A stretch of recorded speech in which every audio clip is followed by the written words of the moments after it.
Hello, everybody. It's been one of those days. That wind was in a hurry. My hair, it struggled. It was a follicular assault out there. The wind calming down, the weekend's ahead, and your forecast facts begin right now.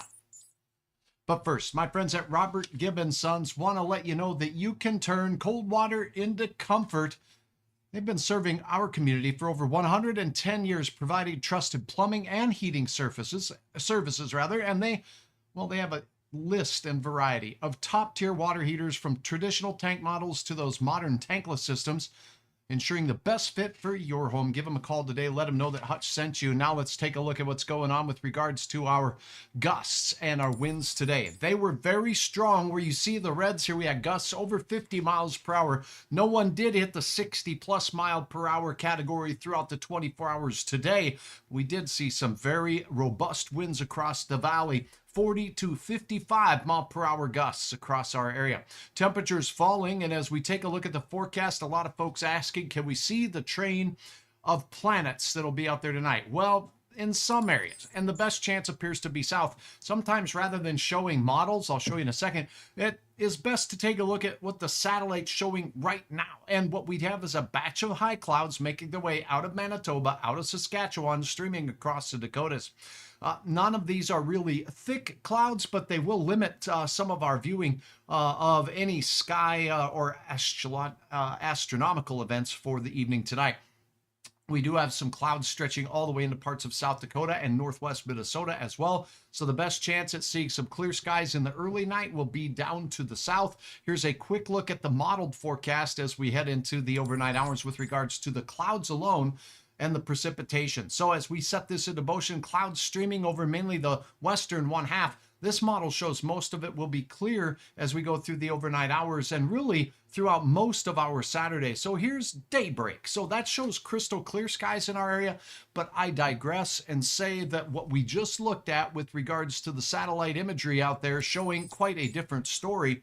Moving into northwest Minnesota, a pretty good band and batch of clouds that will keep at least partial coverage of our skies heading into your evening. So that's a look at that forecast and that part of it. If you have a question, drop it here. Cold winds in War Road again, not too strong. That's good. Marlis, thank you for watching. I appreciate that. Rita in Bemidji, good to have you on board. Avis, good to see you as well. And I hope everybody's having a great Friday. Now let's take a look at some details on the radar as we head into the evening. We did get some snowfall reports across the arrowhead of Minnesota, and let's go ahead and take a look at those at this particular time. So we'll look for our snowflakes. Here we go. And now as we take a look at the National Weather Service reports of snow, most of them took place, as we talked about last night, in the arrowhead of Minnesota. Many of these between 2 and 5 inches of snow as you go from Grand Marais all the way up to Hovland.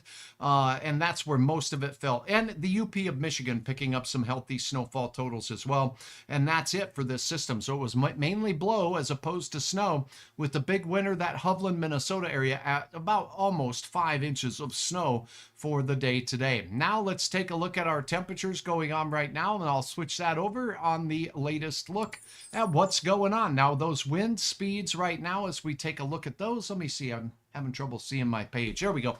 All right, so we do have the coldest of the air in the Winnipeg area. That's making its way down in our general direction, and as it does so, we're going to be continuing to see our temperatures struggle. So teens in Winnipeg, single digits north of there, and we're holding on to the mid-20s in Jamestown and in Fargo. Zooming in just a little bit closer to show a few more towns, particularly you folks out there in the Bemidji area. We're talking 21 degrees, Fosston 19 degrees, it's 14 in Hallock, 18 in War Road, and 25 degrees in Fergus Falls.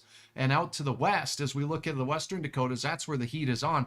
Glendive, Montana, 52 degrees and 48 in Dickinson. Unbelievable transition from Bismarck all the way out toward that Glendive area, about a 20-degree warm-up across that stretch. So here's what you can anticipate as the north winds will continue to subside tonight. Your forecast looks like this. I expect temperatures to be on their way down 10 degrees to start your Saturday morning. So that's a cold start for the Fargo-Moorhead area, but it's not too bad. That's about average. It's going to be slightly below average in northern Minnesota and up in the northeast part of the state where they did get some snow shower activity.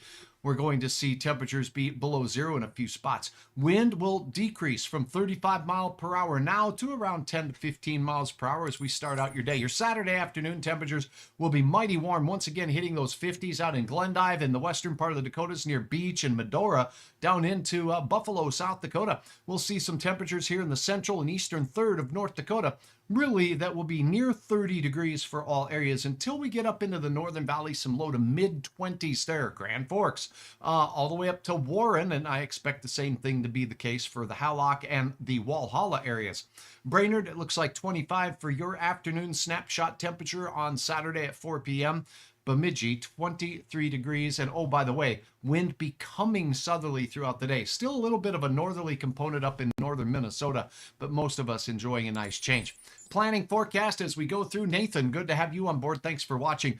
As we see temperatures of 10 degrees in the morning on Saturday, that's the coldest day of the 7-day forecast period. We're on our way to near 50 degrees, folks, as we head into your Monday. Wowza McWowzies indeed. A system to the south of us will produce a chance for some mixed precipitation as we go through the area on Tuesday. So keep that in mind, a chance for some mixed showers and a little bit of a setback in temperatures in your midweek forecast as we go through the first work week of the new month of March. 44 degrees as we go into Thursday, and then Friday it looks like 48 degrees out there for your high temperature. And here's a look at that Tuesday system. We're keeping our eyes on it. It's a ways out yet, but we have low pressure making its way through parts of South Dakota. Could have mixed bag of tricks here across North Dakota as we go through the day. Remember, it will be rain first and then probably transitioning for some of us to some snow.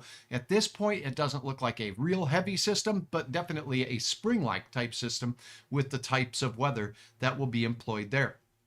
So many of you uploading photos at hutchesweather.com. Let's share a couple of those with you. And again, I want to let you know, if you visit hutchesweather.com, you can do the same. You can view the photos uploaded by others in our area, or you can upload yours. Here's some skies out there today captured by Julia, the Detroit Lakes area. Look at the terrific setting sun out there. Absolutely stunning. Here's another one from Julia out there in the DL area. And again, just gorgeous high clouds. You see the bright white color to these? Those are cirrus clouds. And that's what's making its way overhead. Now, we did get a Bemidji shot here of some clouds, but also Heidi snapping a gorgeous sighting of those northern lights out there as well. If you have photos to share of the planet parade or weather in your area, please head on over to hutchesweather.com and you can go ahead and set up the very latest with regards to what's going on there. And as we take a look at hutchesweather.com here, let's go back to this home page, shall we? Now, as we go ahead and scroll down to the bottom of the page here, I wanted to point out a couple of things. It's painting season as we head into spring. And one of my fine sponsors on hutchesweather.com is Dumb Blazers Painting Service. And they're a tri-state business and they want your business. So give them a call if you have any interior or exterior paint jobs that you're thinking about getting done. And give Dumb Blazers a chance. If you give them a call, well, thank them for sponsoring Hutch's Weather. And thanks a lot, Sean. I appreciate you. All right, now let's take a look at what else we have going on. As we look farther out in detail, we could take a quick peek at what's going on with regard to our Minnesota road conditions. The only place that saw the significant snow way out in the Arrowhead. And we do have some snow-covered roads from, say, International Falls south towards Ely and into the North Shore. Other than that, conditions are pretty fair for your travel. Thanks, Carrie, for watching. Thanks, Nathan. Thanks to everybody. I sure do appreciate you taking the time to click follow on my Facebook page, subscribe on my YouTube channel, and most of all, visit Hutch's Weather for any of your weather needs as you go through the weekend. I'll keep you updated right here. For now, have a good evening. I'll check back in with a forecast update